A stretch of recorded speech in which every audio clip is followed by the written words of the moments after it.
So I want to introduce a couple terms here that you might not be familiar with, and that's the difference between impacts and attributes. Impacts, and I've given some examples here, emissions of volatile organic compounds or greenhouse gas emissions or use of non-renewable resources. If you had some way of going out and actually measuring how is the environment actually impacted by stuff, these are the kinds of metrics you would use. And I would contrast that with attributes. Recyclability, biodegradable. These are attributes that characterize how products are made or how they perform. And these attributes are often used as proxies to understand or to predict environmental outcomes and environmental impacts. Because understanding these environmental impacts requires a fair amount of science and analysis that until recently largely hasn't been available. It requires what's called life cycle assessment. And so lacking life cycle assessment or life cycle analysis, the scientific study of the environmental impacts of goods and processes, society tends to rely on these attributes. We say if something is recyclable, it's inherently better than something that isn't. Or if something is biodegradable, it's inherently better. And so what I really want to explore here is the question, how well do these attributes actually correlate with environmental impacts? Because the science of life cycle assessment is really taking off in a big way. And in the last 5 years, we've seen a rapid explosion, really, in the number and scopes of these life cycle assessments. We're now able to get a much better understanding of how these products actually impact the environment over their life cycle, from resource extraction through manufacturing and use, transportation, and end-of-life management. And so this is a really powerful tool for understanding where and how these impacts occur. And increasingly, manufacturers are using this to really pinpoint where the hot spots are in terms of environmental impact so they can address those. A great example, Procter & Gamble, a few years back, started out looking at different ways of packaging laundry detergent because people were really concerned about packaging. I think the packaging is really, really environmentally impactful. So they did a life cycle analysis of a laundry detergent, and what they discovered was that, hands down, far and away, the greatest impact on the environment was not the packaging. It wasn't even how the laundry detergent was made or what it was made out of. It was the hot water that people were using to wash their clothes. And so the single most important thing that Procter & Gamble could do to reduce the environmental footprint of its laundry detergent would be to come up with a cold water detergent and get customers to use it. Now, that's not to say that making the detergent and the packaging aren't worthy of attention as well. They are, and they're working on that.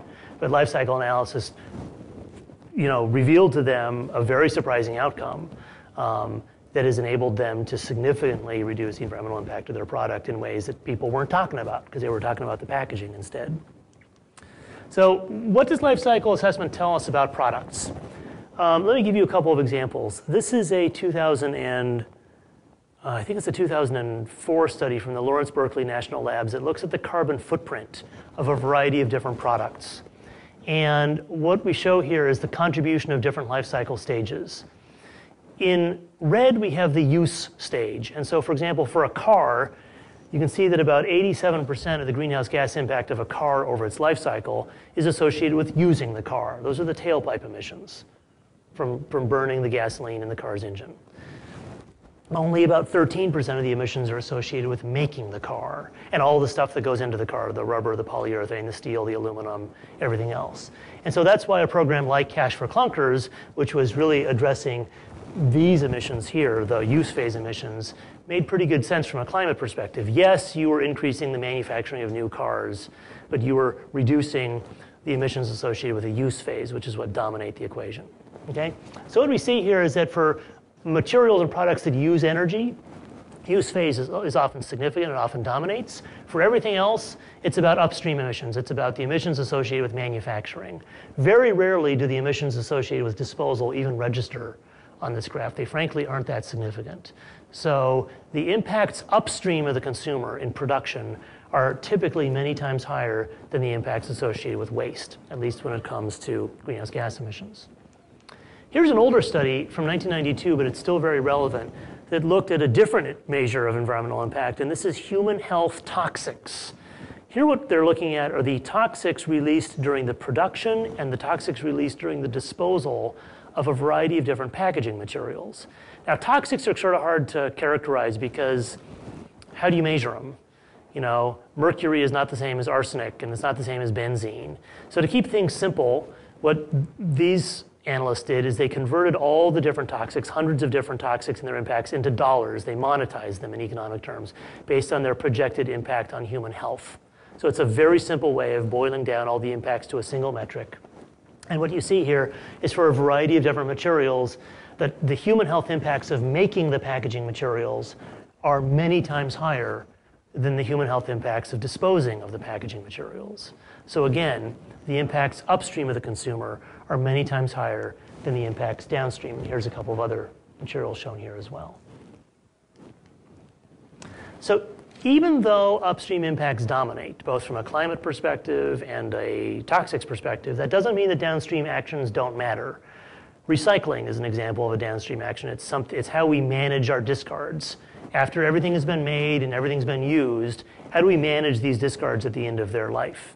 And recycling provides some significant environmental benefits. In 2009, recycling in Oregon saved globally about 27 trillion BTUs of energy, the equivalent of more than a gallon of gas for every Oregonian every week.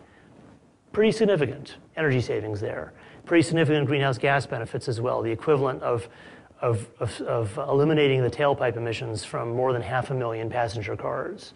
There's very few other single conservation programs in the state that can demonstrate such significant benefits. So even though recycling is a downstream-oriented activity, it's focused on how we manage our discards, that doesn't mean it's not significant. In fact, the reason it is significant is because most of the environmental benefits of recycling occur upstream in reducing the impacts of virgin material extraction and production, not avoiding the impacts from the landfill.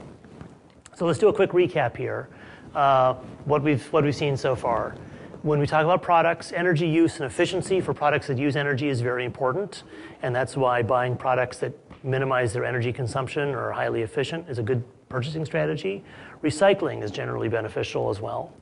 But what about all these other attributes, the ones that we like to use to guide our purchasing decisions, like recyclable, recycled content, degradable, eco-groovy, whatever that means, local? That's what I want to talk with you about next. Less is best, usually speaking, from an environmental perspective. You've all heard reduce, reuse, recycle. What often gets left out or missed is that this expresses a hierarchy of preferences. Reducing is better than reusing, and reusing is better than recycling. Now, if you think that this is all about keeping stuff out of landfills, if you think that's the goal, then it doesn't matter, because they're all equivalent. But as I've just shown you, the environmental impacts aren't at the landfill, they're in production. And when you understand that, you understand why using less is typically a more important strategy than recycling. So let me give you an example from a life cycle analysis we recently completed looking at 3 basic methods of delivering drinking water. A single-use bottle that can be recycled, a 5-gallon reusable, or water delivered out of the tap. Now you might say, why in the heck would DEQ do a study like this? And the reason, there was actually several reasons, and one of them is because we wanted to explore this dynamic. And in talking with the public, it's clear that there's a lot of confusion, and people are thinking, oh, reduce, reuse, recycle, they're all the same. As long as I recycle my stuff, it doesn't matter what I buy or how it's made. And that's the dynamic we wanted to explore with this study. So let's start out by looking at 5 different environmental impact categories: global warming, cancer potential, non-cancer health potential, respiratory effects, and ecotoxicity. And what I'm showing here is a single-use PET bottle recycled at a rate of 62%. That's the rate at which these bottles are recycled at Oregon under the bottle bill. And I've expressed all the results, the 5 different impact categories, to all equal 100, because this is going to be our baseline, and we're going to compare some alternatives against it. Okay? You with me on this? Making sense? Okay, so let's look at a couple different things that a bottler could do. Actually, this is something that society has done. Before these bottles were added to the bottle bill, they were recycled at a rate of about 37%. And you can see here in blue what the environmental impacts are of recycling these bottles at a rate of 37%, as opposed to making these bottles and recycling them at a rate of 62%.